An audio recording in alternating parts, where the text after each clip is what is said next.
In January, ex-high school yokozuna Kitanowaka served up his usual mixed bag, looking fine on the belt, but having awful trouble getting there. Still, his tachi-ai was underpowered. Still, his right hand kept missing targets. His progress stalled in Upper Division 3 for half a year. We sought March signs that he was finally ready for his salaried apron. There was one problem, though. He was not fully fit. The taping on his left calf and thigh hinting at the problems he would have moving that leg.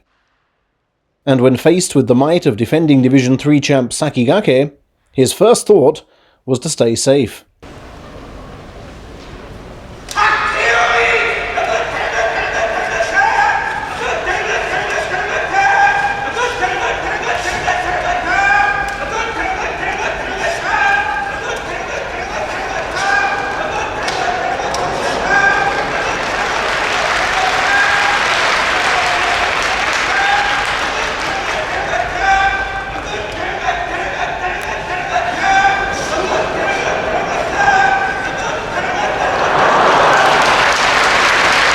He showed phenomenal grit to grind out the win, but was kept entirely on the defensive, which is not his style, nor should it be. And he clearly can't run forever, stumbling from sheer exhaustion, even against a man nearly 15 years his senior. The pull-down with which he won was in fact the 5th time he'd tried that move. 3 of his next 4 foes had appeared on his January fixture list. The first reunion was with Kashor, who'd beaten him 2 months prior. We looked for more reassuring sumo.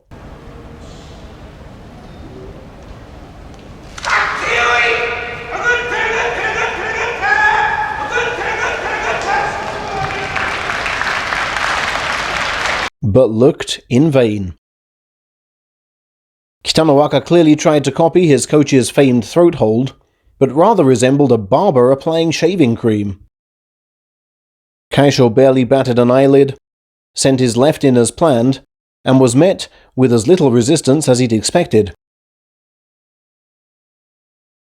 Next up for the youngster was a first-ever fight with Hokaho, who'd missed January due to stablemate Hakuho's infection.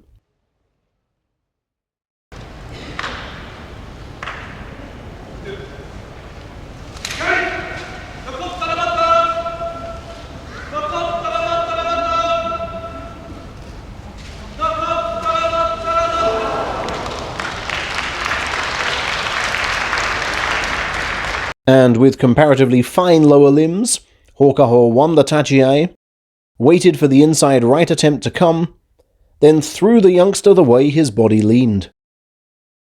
How frustrating for Kitanowaka it must have been to have had all the ideas, but not the body to enact them. Tamasoho was a foe he'd beaten in January.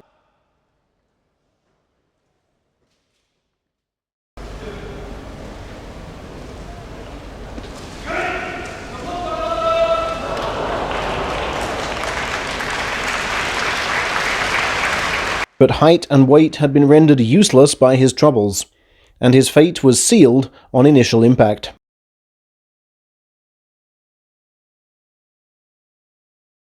Next opponent, Ryusei, had bested him in January, but thankfully for him, was not on best form.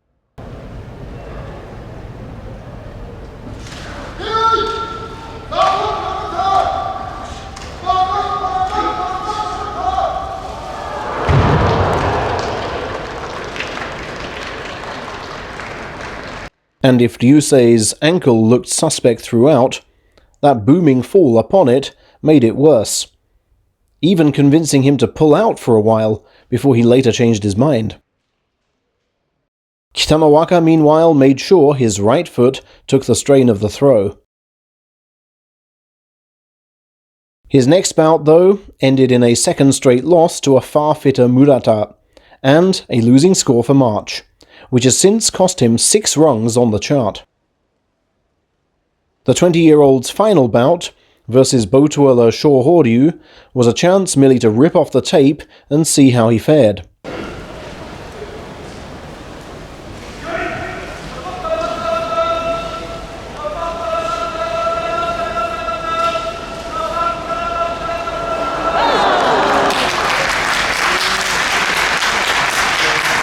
Both feet seemed to move better, not least when sliding out of harm's way.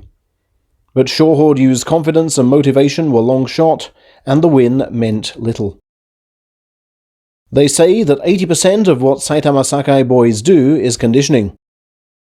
Let's hope that what Kitanowaka learned there still applies to his current leg trouble, and quickly gets him out of it.